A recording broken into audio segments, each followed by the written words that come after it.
Assalamualaikum warahmatullahi wabarakatuh. Selamat pagi, salam sejahtera bagi kita semua. Shalom, Om Swastiastu, Namo Buddhaya, salam kebajikan.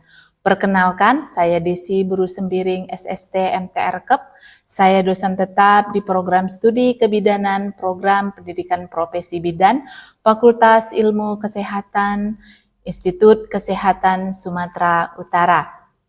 Pada kesempatan ini, saya akan memaparkan mata kuliah yang saya ampuh di program studi kebidanan program sarjana Institut Kesehatan Sumatera Utara, yaitu mata kuliah asuhan kebidanan pada persalinan dan BBL 2. Mata kuliah ini merupakan mata kuliah wajib di Prodi Kebidanan Program Sarjana dengan mempunyai bobot 3 SKS yang terdiri teori dan praktek dan berada pada semester 5. Mata kuliah ini termasuk ke dalam blok keterampilan praktek kebidanan 2. Pada mata kuliah ini membuat tentang asuhan kebidanan pada persalinan dan BBL dengan bahan kajian asuhan kebidanan pada BBL.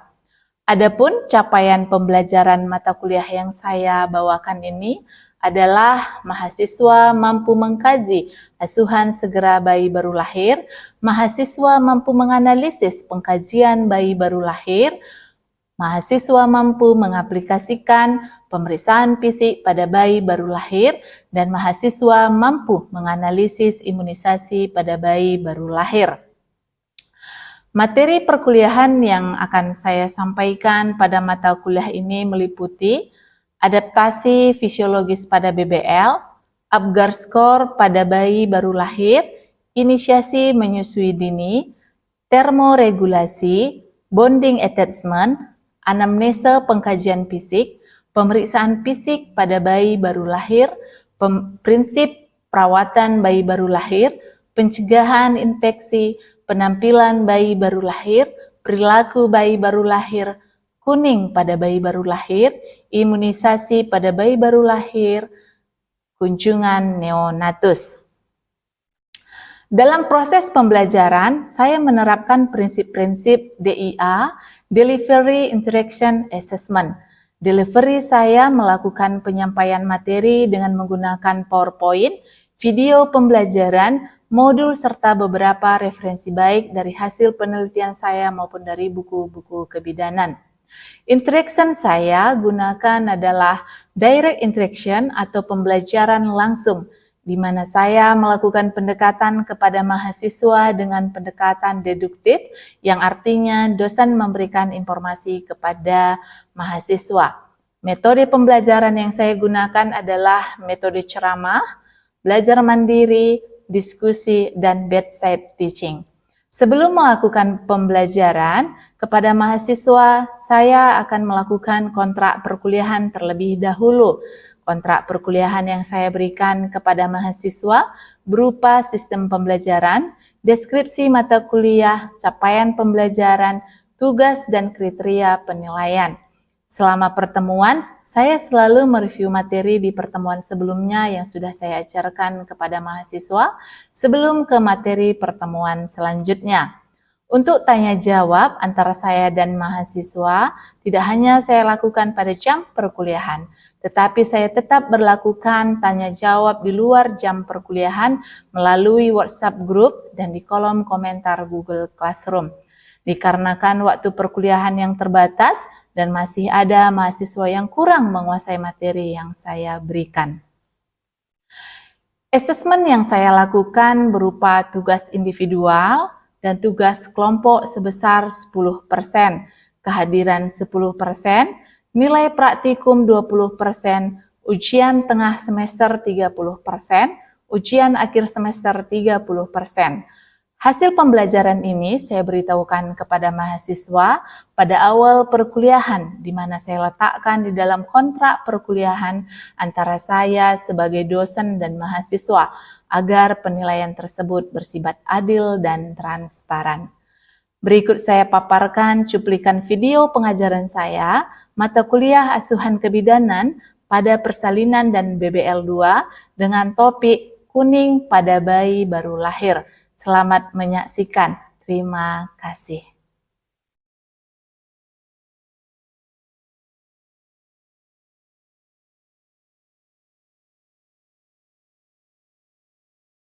Selamat pagi dan salam sejahtera bagi kita sekalian. Selamat pagi, Bu.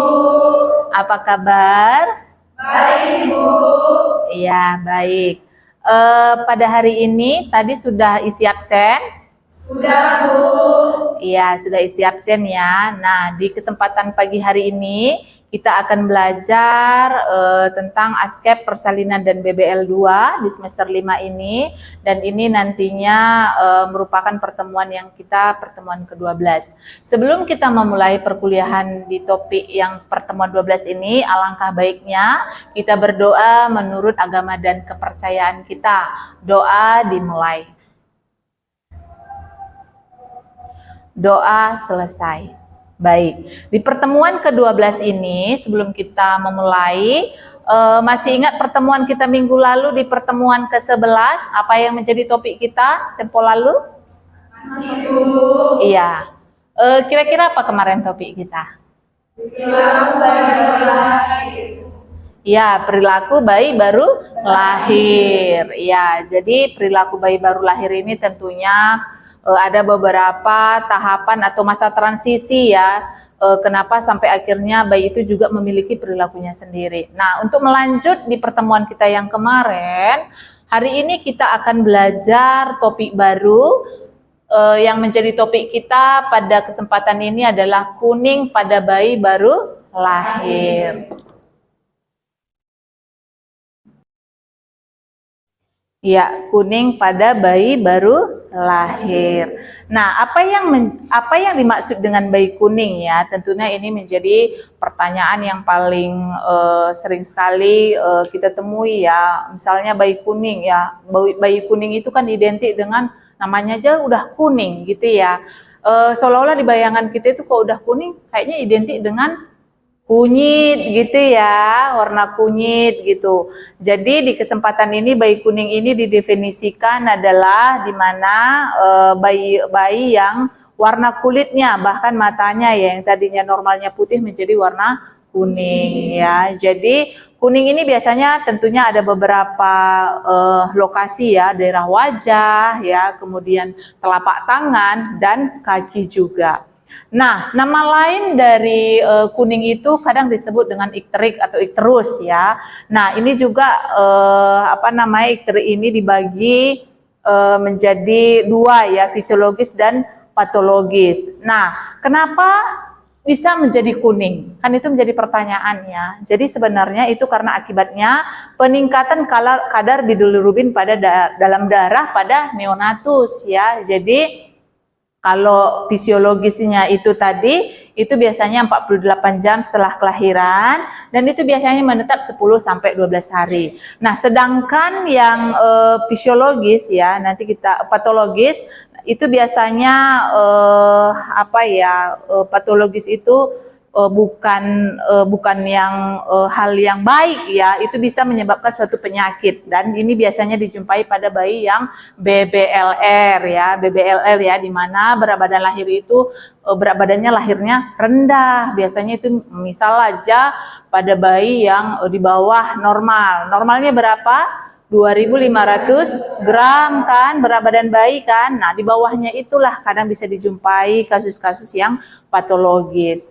Kemudian apakah berbahaya? Kan gitu ya, tentunya kita bertanya-tanya nih, kenapa berbahaya enggak ini ya? Nah, kita lihat dulu, biasanya yang fisiologis ini yang bersifat alamiah ya,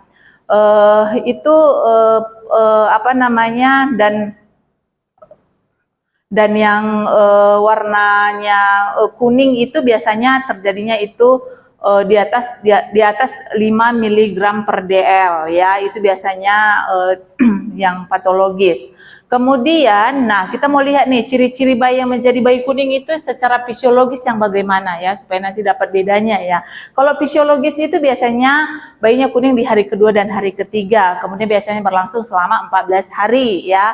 Kemudian daerahnya mana? Wajah, dada ya, kemudian bagian putih mata akan menjadi kuning ya. Kemudian bayinya tidak terlihat sakit ya, gerak aktif, menyusu kuat, kemudian warna tinja kuning.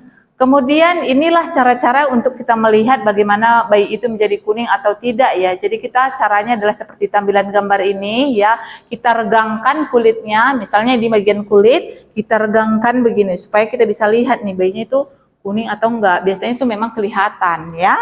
Kemudian tanda-tanda bayi kuning patologis yang harus diwaspadai ya. Jadi kita tentunya harus lihat dulu kalau dikatakan patologis saya harusnya bagaimana supaya kita seorang bidan juga bersiap siaga kan gitu ya. Tadi kan ada yang fisiologis dan ada yang patologis. Yang patologis itu yang bagaimana? Biasanya itu 24 jam pertama setelah kelahiran, kemudian bayi kuningnya itu lebih dari 14 hari ya. Kemudian di telapak kaki dan tangan, kemudian tinjanya terlihat pucat ya. Kemudian bayinya nggak terlihat aktif, nggak kuat nyusu gitu ya. Bayinya lebih banyak tidur gitu. Kemudian apa penyebab bayinya kuning ya? Kalau secara fisiologis sih itu memang disebabkan karena proses maturitas ya. Maturitas organ hati yang belum sempurna pada minggu pertama kehidupan ya. Jadi kalau yang fisiologis itu yaitu tadi belum matang. Belum matang organ hati yang belum sempurna pada minggu pertama ya. Jadi biasanya pada bayi-bayi yang prematur ya itu kan memang organ hatinya juga belum sempurna gitu ya. Jadi belum matang, makanya akhirnya bisa bayinya menjadi kuning gitu. Kemudian organ hati ini sebenarnya kan ada fungsinya ya nak. Makanya tadi kan dijelaskan karena belum matang organ hati. Jadi kenapa organ hati ini berperan ya? Karena memang organ hati ini sangat berperan karena ini adalah memecah bilirubin untuk dapat dikeluarkan dalam tubuh melalui tinja atau air kencing. Jadi dengan belum maturnya organ hati pada bayi baru lahir, maka si bayi akan timbul gejala kuning pada bayi baru lahir ya. Jadi memang fungsi hati itu demikian, memecah bilirubin. Kemudian penyebab bayi kuning ya tentunya karena produksi bilirubinnya yang berlebihan ya. Misalnya kenapa ya? Pemecahan darah ya, kemudian yang sangat berlebihan ya. Kemudian terjadi ketidaksesuaian darah pada bayi dengan ibunya. Kemudian adanya juga gangguan ekskresi ya, sumbatan dalam hati, kemudian karena prematuritas ya. Kemudian faktor genetik juga, kemudian rendahnya asupan ASI ya, gula dalam darah juga dan kekurangan protein. Jadi ASI ini sangat penting ya. Kalau bayinya kurang menyusu, misalnya bayinya malas nyusu, itu bisa bayinya kuning ya. Makanya kenapa pada ibu-ibu baru selesai melahirkan kita kasih tahu, ibu nanti ASInya banyak ya dikasih ya, supaya bayinya ya gitu tadi, takutnya bayinya bisa kuning ya gitu. Kemudian ada derajat kuning ya nak, ya ini ada beberapa gambar misalnya kalian lihat. Nah ini termasuk juga kadar bilirubinnya ya. Kalau misalnya dia masih daerah kepala dan leher, nah di angka 1 nih ya, lihat ya. Nah ini kan ada di daerah sini ya, kepala dan leher, kalian lihat gambarnya ini. Ini biasanya 5 sampai miligram per dl ya. Kalau 1 itu plus sampai pusat ya, itu 9 mili per gram per dl. Kemudian kalau misalnya derajat kedua sampai lutut ya, itu 11,4 miligram per dl. Kemudian derajat 3, nah bisa lihat ya nak, derajat 3 udah sampai sini nih. Nih, lengan sampai tungkai ya, kemudian sampai daerah sini itu 12 sampai 4, kemudian yang 4 ini udah sampai sini nih. Nah itu sampai nilai bilirubinnya itu 16 sampai miligram per dl ya. Jadi beginilah derajatnya dan angkanya gitu. Kemudian, bila tidak diobati, apakah bayi yang akan terjadi pada bayi? Nah, tentunya ada efek dari bayi kuning ini kalau enggak diobati ya. Jadi memang harus segera diobati gitu ya. Nah, terjadi apa? Namanya kernicterus ya. Nah, kernicterus ini adalah kerusakan otak akibat perlengketan bilirubin pada otak ya, sehingga bisa menyebabkan cacat seumur hidup yang kadang disebut cerebral palsy ya. Seperti apa sih Bu? Kan gitu ya tanda gejala kernicterus ini nih, ini nak. Ya, jadi bisa matanya berputar Ya, jadi kalau misalnya tanda-tanda ini sudah sangat perlu kita waspadai ya. Kemudian sampai kesadarannya juga menurun ya. Kemudian bayinya memang nggak mau menghisap ya, nggak mau minum gitu. Kemudian ototnya juga tegang gitu ya. Kemudian sampai lehernya pun daerah lehernya ini kaku. Sampai itu kadang terjadi kejang.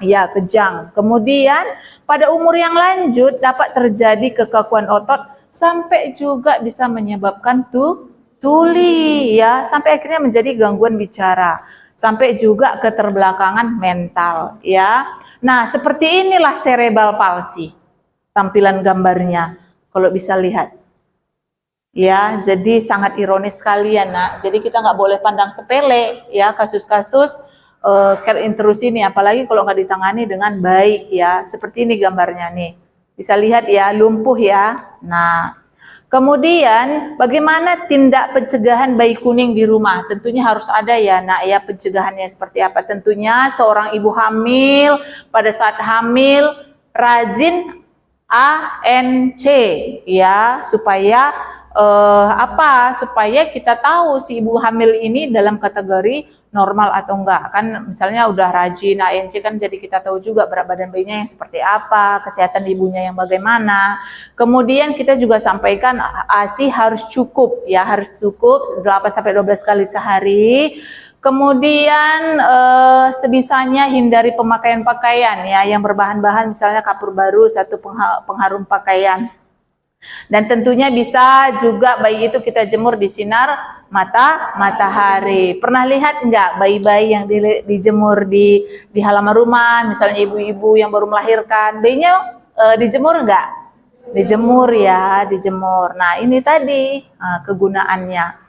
Kemudian, nah seperti ini nak tampilan gambarnya ya, mulai kapan, kemudian bayinya yang seperti apa. Nah, kira-kira inilah tampilan gambarnya ya. Timbul di hari pertama. Nah, ini yang perlu kita lihat kondisi si bayi ini. Oke, selanjutnya ya, bagaimana cara menjemur bayi yang benar ya? Karena ini yang paling sering sekali yang kita lihat ya. Kemudian tempatkan bayi pada jendela yang terbuka, biasanya itu pada jam 7 sampai jam 9 malam. Pagi ya, ya pagi ya, jangan pula jam 12 siang, nggak baik ya, matahari nggak baik di jam segitu untuk si bayi ya. Sebisanya di pukul 7 sampai 9 pagi. Nah, kemudian kita atur posisi kepala agar wajah tidak menghadap langsung ke matahari. Makanya beberapa kan ada kan misalnya kita lihat di postingan gitu ya, ada yang bayinya dikasih kacamata ya, supaya juga jangan langsung matahari itu langsung kena ke mata si bayi ya. Kemudian lakukan penyinaran itu selama 30 menit ya, 15 menit dalam posisi terlentang, kemudian 15 menit dalam posisi tengkurap. Jadi harus seperti itu. Kemudian sebisanya usahakan seluas mungkin ya, bajunya dibuka lah, paling enggak pakai pakaian dalam itu harus gitu. Nah, ini seperti ini gambarannya. Kemudian bagaimana penanganan bila bayi kuning itu dibawa ke rumah sakit ya, kita cek dulu nak laboratorium ya, kita cek. Kemudian bagaimana kadar bilirubinnya. Kemudian dilakukan fototerapi ya, fototerapi disinari dengan sinar UF. Biasanya ini juga tentunya penanganan ini harus dibarengi dengan dokter ya. Kemudian transfusi tukar ya, dimana di sini juga ada proses memasukkan darah donor untuk mengurangi kadar serum bilirubin. Nah, seperti ini terapi sinar nak, nampak ya. Nah, jadi nanti biasanya kasus-kasus begini di ruangan bayi ya, dengan kasus-kasus tertentu. Nah, dimasukkanlah di dalam seperti box gitu, inkubator. Nah, nanti dikasih terapi, warnanya seperti ini, biru gini ya.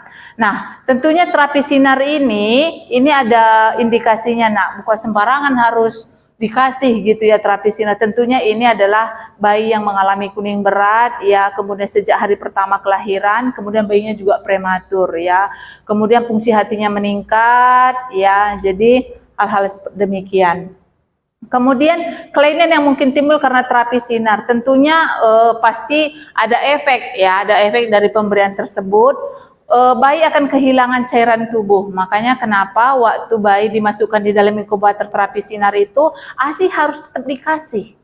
Ya, karena ASI ini juga menambah berat badan si bayi tersebut ya, karena katanya kan BBL-nya rendah ya, jadi kasih tetap ASI dengan tentunya dengan takaran yang tertentu gitu ya. Kemudian frekuensi buang air besarnya juga meningkat ya, kemudian kelainan kulit ya pada muka badan dan alat-alat gerak, kemudian kenaikan suhu tubuh ya, bayinya bisa demam. Selanjutnya bayinya juga bisa ditemukan gangguan minum yang kemudian rewel ya, gitu. Nah, demikian materi Ibu ya. Kira-kira sebelum Ibu tutup, Ibu mau tanya dulu, mau kasih kuis nih ya.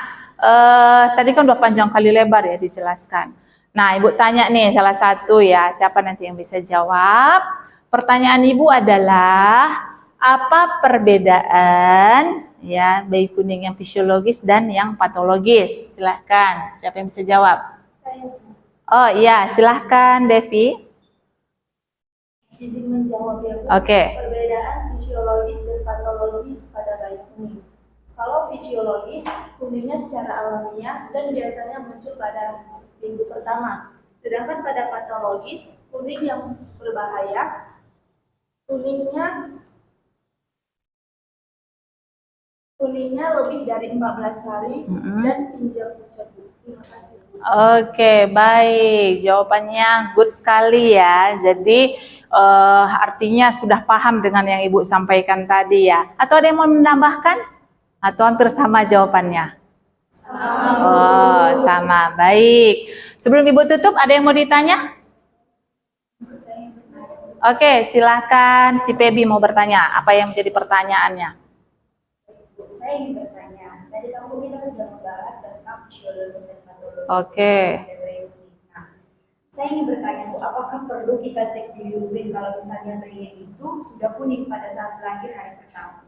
Oke, baik. Terima kasih. Apakah kita perlu cek bilirubin kalau bayinya kuning di hari pertama? Ya, itu tadi tergantung situasi yang ada. Ya, kita lihat dulu rekam jejak si bayi ini. Kalau berat badannya lahirnya rendah, kemudian bayinya juga nggak mau menyusu, gerakannya juga sudah nggak aktif, tentunya kita perlu cek bilirubinnya gitu. Jadi kita harus memang lihat dulu kondisi tanda gejala si bayi ini. Makanya kita cek dan kita bawa ke rumah sakit. Begitu, Febi. Cukup jelas? Oke, cukup jelas. Baik, terima kasih. Sebelum Ibu tutup, ini ada tugas kelompok ya, tugas kelompok. Silahkan nanti mahasiswa bagi kelompok ya. Nanti bagi kelompok silahkan menelaah jurnal. Menelaah jurnal, boleh nanti jurnalnya internasional dan nasional.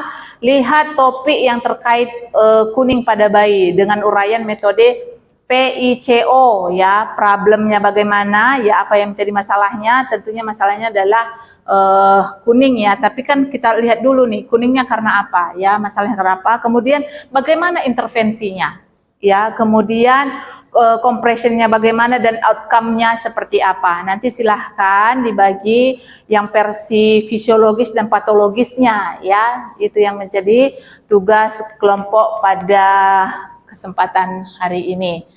Ya, baik, sebelum Ibu tutup, nanti kita akan belajar di pertemuan ke-13 ya, pertemuan 13 itu tentang topiknya adalah imunisasi ya. Silahkan persiapkan diri, cari jurnal ya, supaya nanti apa yang menjadi pertanyaan kalian di pertemuan berikutnya bisa ditanya ya. Demikian materi kita hari ini. Ibu ucapkan terima kasih, sampai ketemu lagi di pertemuan berikutnya dalam keadaan sehat. Selamat pagi. Selamat pagi, Bu.